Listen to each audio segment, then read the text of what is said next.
Selamat berjumpa kembali Bapak Ibu, Saudara-saudari umat beriman terkasih dalam Tuhan, masih dalam oktav Natal. Sekali lagi saya mengucapkan atau menyapa Anda sekalian selamat Natal. Hari ini hari Jumat tanggal 27 Desember 2024. Gereja merayakan pesta Santo Yohanes Rasul, pengarang Injil.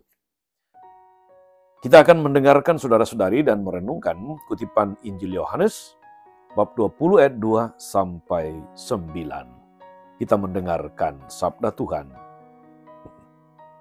Dalam nama Bapa dan Putra dan Roh Kudus. Amin.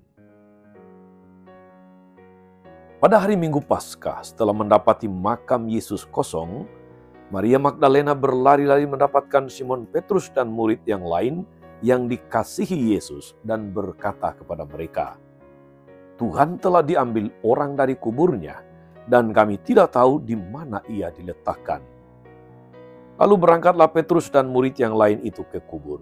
Keduanya berlari bersama-sama, tapi murid yang lain itu berlari lebih cepat daripada Petrus sehingga lebih dahulu sampai di kubur.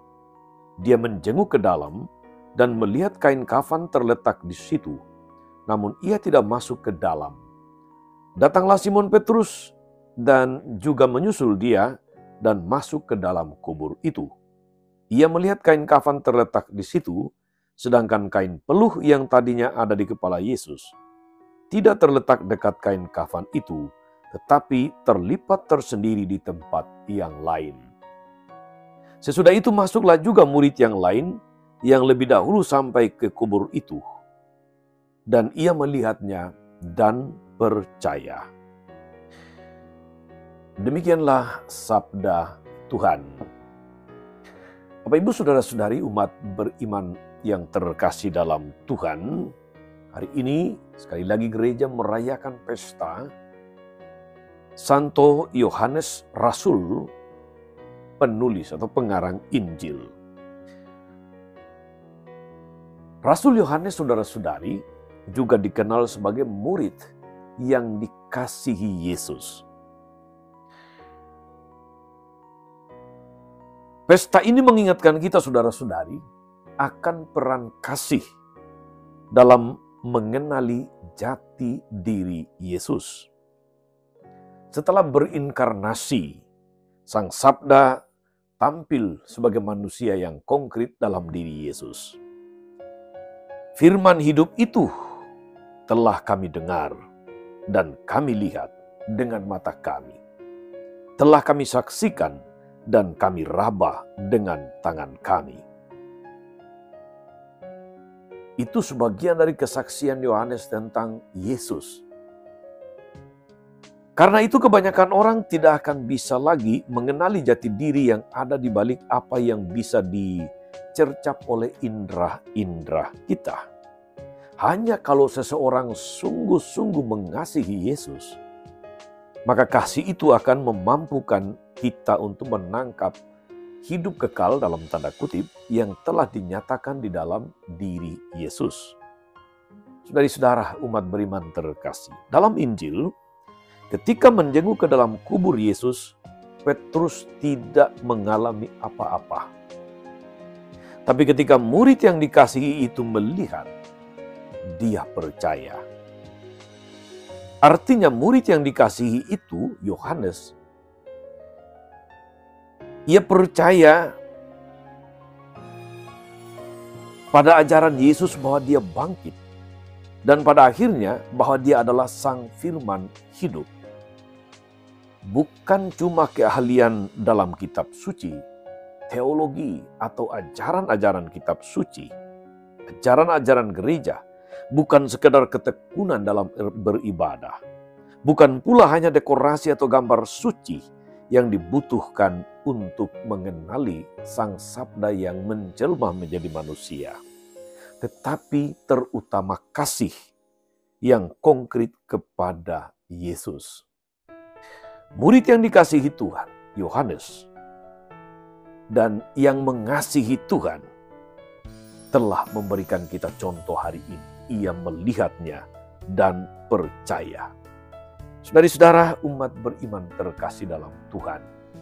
Kita adalah orang-orang yang jauh dari zaman Yesus secara fisik. 2000-an tahun yang lalu.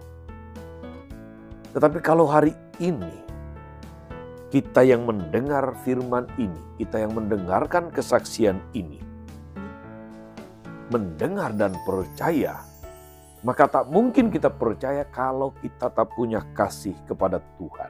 Sebagaimana Yohanes. Yohanes melihat ada kubur yang kosong.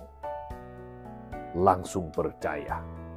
Petrus melihat kubur kosong tapi tidak merasakan apa-apa.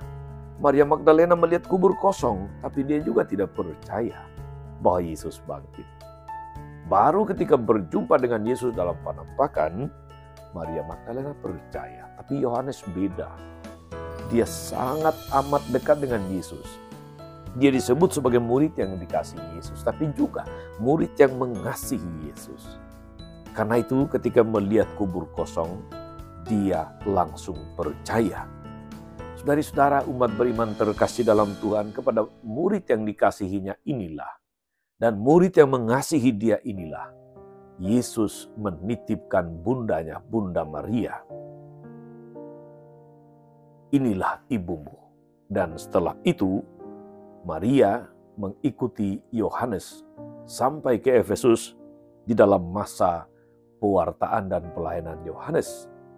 Saudara-saudara, umat beriman terkasih dalam Tuhan, semoga kita karena mengasihi Tuhan tidak membutuhkan bukti, tetapi percaya. Ingatlah karena apa yang pernah dikatakan oleh Yesus, berbahagialah mereka yang tidak melihat namun percaya. Tuhan Yesus memberkati. Amin.